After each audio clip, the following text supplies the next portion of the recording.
नमस्कार दोस्तों, स्वागत है आप सभी का हमारे चैनल ग्रो मनी पर, जहां हम बात करते हैं निवेश और फाइनेंस से जुड़ी हर एक बात के बारे में। तो आज का जो विषय है उस पर हम बात करने वाले हैं, वो है कि हमें जो मार्केट गिर रहा है उस समय हमें एसआईपी अपनी जारी रखनी चाहिए या हमें सीधे स्टॉक्स में इन्वेस्ट करना चाहिए। तो इस विषय पर आज हम बात करेंगे कि हमें स्टॉक में अपनी एवरेजिंग रखनी चाहिए या हमें म्यूचुअल फंड में एसआईपी को अपनी चालू रखनी चाहिए। तो दोस्तों, जब बाजार गिरता है तो जो डर और असमंजस की स्थिति है वो इन्वेस्टर में और रिटेल इन्वेस्टर होते हैं उनमें काफी ज्यादा बढ़ जाती है। लेकिन यही समय होता है जब हमें अपने फाइनेंशियल और अपने इन्वेस्टमेंट को लेकर सही निर्णय लेने होते हैं। अगर आप सही निर्णय लेते हैं इस समय जब मार्केट गिरता है तो आप अपने फाइनेंशियल गोल तक काफी जल्दी पहुंच सकते हैं। हम हर एक एस्पेक्ट की चर्चा करेंगे कि हमें एसआईपी कितनी चालू करनी चाहिए, स्टॉक में कैसे हमें इन्वेस्टमेंट करना चाहिए। तो इन सारी बातों की चर्चा हम वीडियो में करेंगे। तो अगर आप चैनल पर नए हैं तो चैनल को सब्सक्राइब जरूर कर लें ताकि आपको हर एक वीडियो की नोटिफिकेशन मिलती रहे। चलिए वीडियो को शुरू करते हैं। तो जो गिरता हुआ बाजार है वो अक्सर निवेशकों में एक डर का माहौल पैदा करता है। जब बाजार गिरता है तो जो रिटेल इन्वेस्टर होते हैं उनमें काफी ज्यादा डर का माहौल होता है कि मार्केट कितना गिरेगा, मार्केट कहाँ तक जाएगा, हमें क्या करना चाहिए, म्यूचुअल फंड में इन्वेस्टमेंट करना चाहिए, अपने इन्वेस्टमेंट को रोक देना चाहिए या हमें स्टॉक्स में डायरेक्ट इन्वेस्टमेंट करना चाहिए। तो इस तरह के काफी सारे सवाल रिटेल इन्वेस्टर और इन्वेस्टर के मन में होते हैं। इन्वेस्टमेंट कब करना चाहिए और कितना करना चाहिए, और उनके हाथों से एक बेहतरीन अपॉर्चुनिटी निकल जाती है इन्वेस्टमेंट की। तो हम इस बात की चर्चा करेंगे कि हमें कब इन्वेस्टमेंट करना चाहिए और कब नहीं करना चाहिए।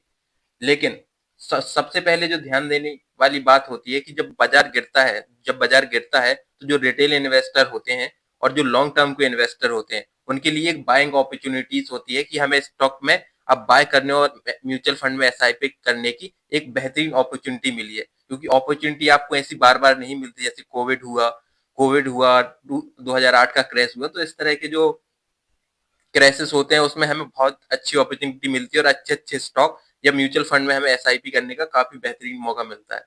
अब बात करें सेंसेक्स और निफ्टी की, तो सेंसेक्स और निफ्टी का जो हिस्ट्री है वो भी हमें यही बताती है कि मार्केट में हर एक गिरावट के बाद हमको अच्छी रिकवरी देखने को मिली है। जैसे आप इस एग्जांपल से देख सकते हैं, जब 2008 का क्रैश हुआ था इंडियन स्टॉक मार्केट में तो उस टाइम देख सकते हैं मार्केट कितना नीचे चला गया था, बट उसके बाद हमें अच्छी रिकवरी देखने को मिली और मार्केट अपने लेवल पर वापस आ गया। फिर उसके बाद मार्केट ने काफी अच्छे रिटर्न अपने इन्वेस्टर को प्रोवाइड कर।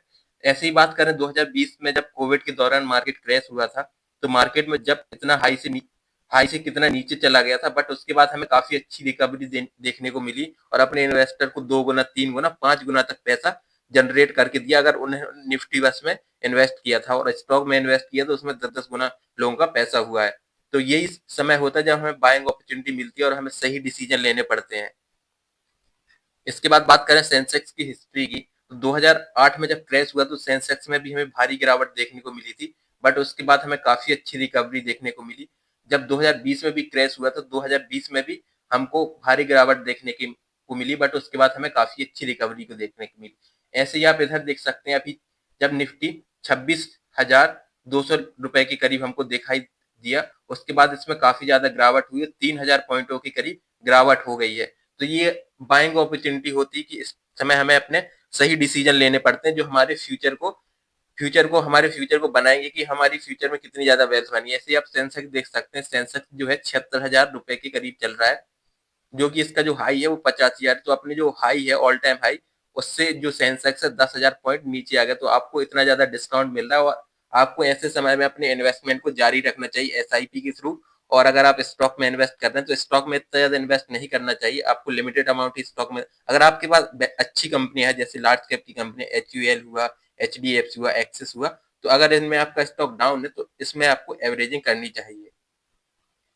उसके बाद बात करें एसआईपी क्यों जारी रखनी चाहिए, तो एसआईपी जो जारी रखने का सबसे बड़ा रीजन है, उसके पीछे जो रीजन है वो है रुपए कॉस्ट एवरेजिंग। अब ये रुपए कॉस्ट एवरेजिंग क्या होता है, तो जब बाजार गिरता है तो आप जब म्यूचुअल फंड में एसआईपी में इन्वेस्टमेंट करते हैं तो आपको कम पैसों पे ज्यादा यूनिट मिल जाते हैं। और जब भविष्य में तेजी दिखाएगा तो उस टाइम आपके जो ये यूनिट है आपको काफी अच्छा रिटर्न देंगे और इन यूनिट्स की काफी ज्यादा वैल्यू इंक्रीज होगी। तो जब बाजार गिरता है तो आपके जो यूनिट खरीदे हुए हैं वो ज्यादा होते हैं और उनकी जो कॉस्ट होती है वो काफी कम होती है। और जब बाजार बढ़ता है तो जो आपकी यूनिट की कॉस्ट कम होती है उसकी यूनिट काफी ज्यादा बढ़ जाती है और फ्यूचर में जो आपका रिटर्न है काफी ज्यादा हाई हो जाता है। तो जो गिरते हुए मार्केट में एसआईपी का जो फायदा है वो होता है रुपए कॉस्ट एवरेजिंग, यानी आपको कम पैसों में ज्यादा यूनिट मिल जाते हैं। इसको एक एग्जांपल के जरिए हम समझते हैं। जैसे कि जैसे कि बात करें इस एग्जांपल की, तो 15 जून को जनवरी को जैसे मैंने 1,000 रुपए इन्वेस्टमेंट की और मुझे 20 यूनिट मिले, जिसका 20 रुपए पर यूनिट की प्राइस से मुझे 50 यूनिट मिले। 15 फरवरी को मैंने 1,000 रुपए इन्वेस्ट की और जब मुझे यूनिट प्राइस चल रहा था 22 रुपए, तब मुझे 45.46 यूनिट मिले। ऐसे ही मैं देखता जाऊंगा, मैंने हर महीने की 15 तारीख को 1,000 रुपए इन्वेस्ट की और मुझे कभी 23 रुपए, कभी 25 रुपए, 30 रुपए के हिसाब से मेरे को यूनिट्स मिले। तो आप देख सकते हैं 43.448, 40 यूनिट, 40 यूनिट मिले, 33.33 यूनिट्स मिले। तो इस तरह से जो मेरा एवरेज कॉस्ट है वो हो गया 24.54, यानी 24.5 रुपए।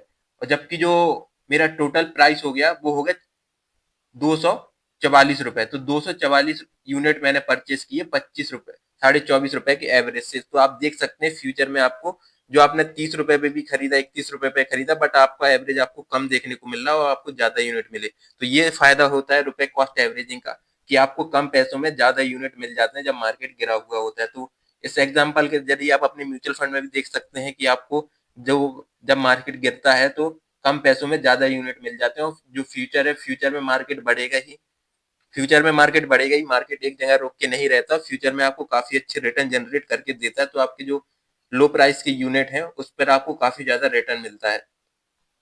इसके बाद बात करें दूसरे पॉइंट की कि हमें एसआईपी क्यों जारी रखना चाहिए। दूसरा जो पॉइंट होता है डिसिप्लिन इन्वेस्टमेंट। जो एसआईपी होती है वो आपको इमोशनल डिसीजन लेने से रोकती है और इमोशनल फैसले रोकने से बचाती है। क्योंकि जब बाजार में उतार चढ़ाव होता है तो आपको काफी ज्यादा चिंता होती है कि हमें लमसम इन्वेस्ट करें या ना करें। बट अगर आप एसआईपी के थ्रू इन्वेस्टमेंट करते हैं तो बाजार के उतार चढ़ाव को आपकी इतनी ज्यादा चिंता नहीं होती कि बाजार ऊपर जाए या नीचे जाए, मैं तो हर महीने इतने इन्वेस्ट करूंगा। तो ये जो फायदा होता है कि आप डिसिप्लिन इन्वेस्टमेंट करते हैं। तीसरा जो पॉइंट है वो होता है लॉन्ग टर्म ग्रोथ। अगर आप गिरते हुए बाजार में इन्वेस्टमेंट करेंगे तो लॉन्ग टर्म में आपको जो एसआईपी है उसका काफी ज्यादा फायदा मिलेगा। लॉन्ग टर्म में जो आपके रिटर्न है काफी ज्यादा हाई रिटर्न होंगे, क्योंकि आपने जो एसआईपी की यूनिट्स हैं वो काफी कम रेट पर खरीदे। तो जो लॉन्ग टर्म है उसमें आपको काफी ज्यादा वेल्थ जनरेट करके देगा और आपके जो फाइनेंशियल गोल है काफी जल्दी पूरे हो जाएंगे। इसके बाद अगले पॉइंट की बात करते हैं कि हमें सीधे स्टॉक्स में निवेश करना चाहिए या नहीं करना चाहिए। तो स्टॉक में निवेश करने से पहले हमें कुछ जरूरी बातें ध्यान देने चाहिए, जो हमें अपने स्टॉक में इन्वेस्टमेंट करने से पहले कंसीडर करनी चाहिए। कि ये चीजें अगर आप ध्यान में रखते हैं तो आप काफी अच्छे स्टॉक खरीद पाएंगे।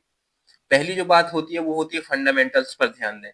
किसी भी स्टॉक को खरीदने से पहले या शेयर मार्केट में निवेश करने से पहले किसी भी स्टॉक में उसका इनकम स्टेटमेंट देखें, बैलेंस शीट देखें, कैश फ्लो स्टेटमेंट देखें। तो मैं ये बताना चाहता हूँ कि हमें कंपनी के फंडामेंटल्स का पूरी तरह से एनालिसिस करना चाहिए और उसके बाद देखना चाहिए हमें स्टॉक है जो कितने डिस्काउंट पर मिल रहा है, स्टॉक का प्राइस रीजनेबल है कि नहीं है। तो इन सारी चीजों का हमें ध्यान देना चाहिए। जैसे टाटा मोटर्स हुआ, एचडीएफसी बैंक हुआ, रिलायंस हुआ, आईसीआईसीआई बैंक हुआ, तो ये इनके जो पी रेशियो वो काफी हमको कम दिखाई देते हैं और ये जो हमें जो 52 वीक हाई है उससे हमें डिस्काउंट पर भी काफी अच्छे दिखाई दे रहे हैं। तो ऐसे स्टॉक्स में हमें इन्वेस्टमेंट करना चाहिए जो हमें डिस्काउंट पर मिल रहे हैं। है वो है कि हमें सही सेक्टर चुनना चाहिए। हमें जैसे एनर्जी हुआ, मटेरियल हुआ, इंडस्ट्री हुआ, यूटिलिटी हुआ, हेल्थ केयर हुआ, फाइनेंशियल हुआ, तो काफी तरह के सेक्टर होते हैं। और जब गिरावट होती है तो इस समय हमें डिफेंसिव सेक्टर खरीदना चाहिए, जैसे कंज्यूमर डिस्क्रिशनरी हुआ, कंज्यूमर स्टेपल हुआ। तो इस तरह के जो स्टेबल स्टॉक्स हैं वो हमें खरीदने चाहिए और लॉन्ग टर्म में जो हमें काफी अच्छी ग्रोथ दिखाई देगी। जैसे आईटी सेक्टर हुआ, तो ये जो होते हैं ये काफी डिफेंसिव स्टॉक होते हैं और जो गिरावट होती है उस समय आपकी पोर्टफोलियो को इतना ज्यादा नहीं गिरने देते। जैसे कंज्यूमर स्टॉक हुए, आईटी स्टॉक हुए, तो जब मार्केट गिरता है तो इतने ज्यादा ये स्टॉक नहीं गिरते। और लॉन्ग टर्म में जो टेक्नोलॉजी और इंफ्रास्ट्रक्चर स्टॉक हैं वो भी आपको काफी अच्छे रिटर्न देंगे। तो अगर आपको ये इंफ्रास्ट्रक्चर और जो टेक्नोलॉजी स्टॉक है अगर कम वैल्यू पर डिस्काउंट प्राइस पर मिल रहे हैं तो लॉन्ग टर्म के लिए आपको उनमें खरीदना चाहिए जब मार्केट गिरावट में हो। अगला जो पॉइंट है कि स्टॉक को किस्तों में खरीदें। किस्तों में खरीदने का मतलब है कि स्टॉक को एसआईपी के थ्रू खरीदें। स्टॉक में कभी भी एक साथ निवेश मत करें कि मेरे पास 1 लाख रुपए है, 1 लाख रुपए के आईसीआईसीआई बैंक या टाटा मोटर या एचडीएफसी बैंक के शेयर खरीद लेता हूँ। ऐसा आपको बिल्कुल मत नहीं करना है। जब मार्केट गिर रहा हो तो आपको अपने इन्वेस्टमेंट के 4 से 5 हिस्से बनाने चाहिए। 20-20 हजार रुपए की 5 किस्त बनाकर आप उस स्टॉक में इन्वेस्टमेंट करना चाहिए, क्योंकि आपको तो ये पता नहीं होता कि मार्केट कितना नीचे जाएगा। तो आपको पहला निवेश 20,000 का, फिर उसके बाद इस तरह से निवेश करना चाहिए, तो जो आपका एवरेजिंग है वो काफी कम हो जाएगी और जो स्टॉक है वो आपको कम प्राइस पर भी मिलेगा। तो इससे आपको फ्यूचर में काफी अच्छा फायदा होगा। तो इस तरह की आपको स्ट्रेटेजी अपनानी चाहिए। अपने इन्वेस्टमेंट को 4 से 5 हिस्सों में बांटना चाहिए और उसको धीरे धीरे इन्वेस्टमेंट करना चाहिए जैसे जैसे मार्केट नीचे फॉल होता है।